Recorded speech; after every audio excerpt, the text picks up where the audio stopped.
సామాజిక వర్గాలకు సంబంధించిన వాళ్లకు ఒక సంపూర్ణమైన విశ్వాసం నమ్మకం కలిగించాలన్న ఆలోచన రాష్ట్ర ప్రభుత్వం మేము బాధ్యత చేపట్టిన తర్వాత పలు దఫాలుగా చర్చించడం జరిగింది.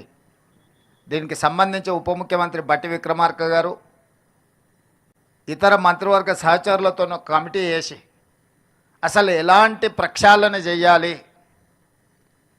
ఏ విధంగా విధి విధానాలలో మార్పు తీసుకొచ్చి అధికారులతో పాటు ప్రజాప్రతినిధులను కూడా ఒక బాధ్యత అప్పగించి ఒక సోషల్ రెస్పాన్సిబిలిటీ, ఒక సామాజిక బాధ్యతగా తప్పకుండా ఈ రెసిడెన్షియల్ స్కూళ్ళలో విద్యా ప్రమాణాలను పెంచాలి, నాణ్యమైన వసతులను కల్పించాలని ఒక దృఢ సంకల్పంతో ఈనాడు తెలంగాణ రాష్ట్ర ప్రభుత్వం ముందుకు వెళ్తుంది.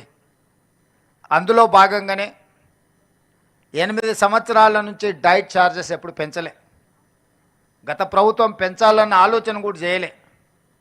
అంటే పూర్తిగా తెలంగాణ రాష్ట్రం ఏర్పడ్డ తర్వాత డైట్ ఛార్జెస్ విషయంలో కావచ్చు, కాస్మెటిక్ ఛార్జెస్ విషయంలో కావచ్చు, లేదా మౌలిక వసతులకు సంబంధించిన అంశాలలో కావచ్చు, ఆనాటి ప్రభుత్వం ప్రాధాన్యత ఇవ్వలేదు.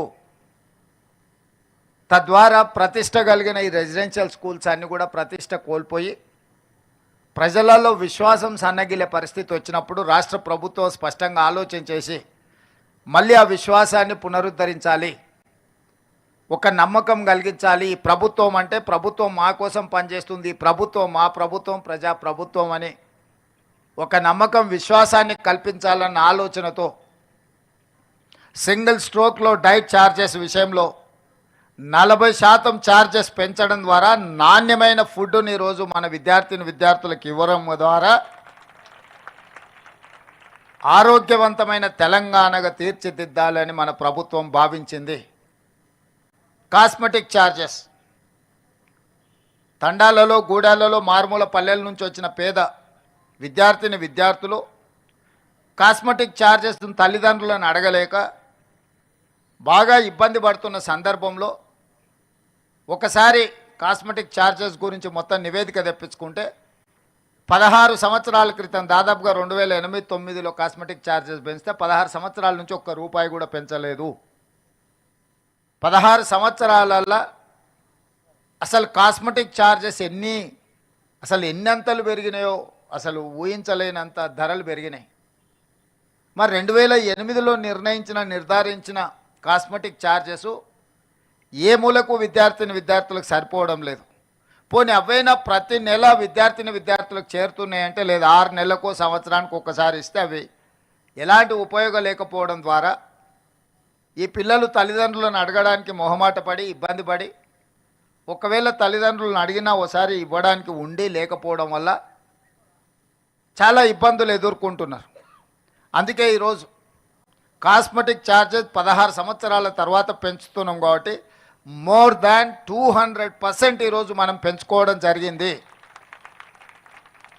స్వతంత్రం వచ్చినప్పటి నుంచి ఈ రోజు వరకు diet charges at a time 40% పెంచడం కానీ కాస్మెటిక్ ఛార్జెస్ 200%కి పైగా పెంచడం అనేది జరగలేదు. మొదటిసారి తెలంగాణ రాష్ట్ర ఏర్పాటులో, తెలంగాణ రాష్ట్ర ప్రభుత్వంలో ఈనాడే ఇంత గొప్పగా ఛార్జెస్ పెంచడం జరిగింది.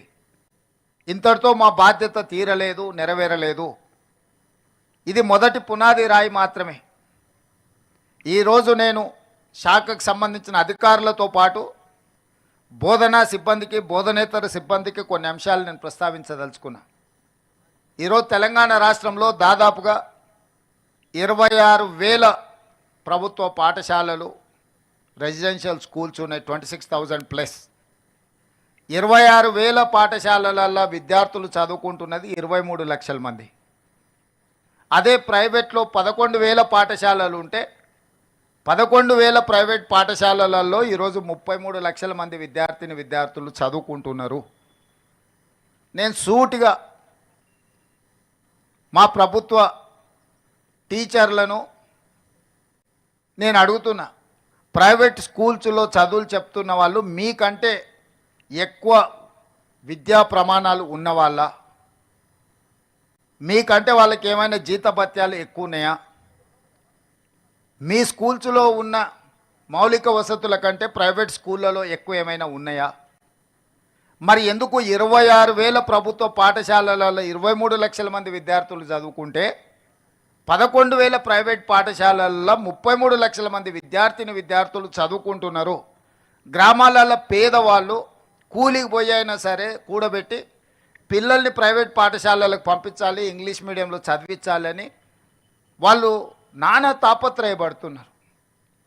నిజంగా మనందరి బాధ్యత ప్రభుత్వ పాఠశాలలో నాణ్యమైన విద్యను అందించడం ద్వారా ఈ పిల్లల్ని డాక్టర్లుగా, లాయర్లుగా, ఇంజనీర్లుగా వివిధ సబ్జెక్ట్స్లో వీళ్ళని నిపుణులుగా తయారు చేసి ఈ దేశ సంపదగా వీళ్ళని మారుస్తే ఈ రాష్ట్ర భవిష్యత్తు కాదు, ఈ దేశ భవిష్యత్తు, ప్రపంచానికి విజ్ఞానాన్ని అందించగలిగిన శక్తి మన విద్యార్థులకు ఉంది. ఈరోజు అమెరికాలో ఉండే సిలికాన్ వ్యాలీకి వెళ్తే మన తెలుగు వాళ్ళు 60% ఉంటారు. ఈ మల్టీ టాలెంటెడ్ స్టూడెంట్స్ని మీరు ఎందుకు గవర్నమెంట్ రెసిడెన్షియల్ స్కూల్స్లో, ఎందుకు గవర్నమెంట్ స్కూల్స్లో నుంచి మనం ప్రొడ్యూస్ చేయలేకపోతున్నాము? ఎందుకు వెనుకబడుతున్నాము? మనం ఎందుకు ఆత్మ పరిశీలన చేసుకోకూడదు?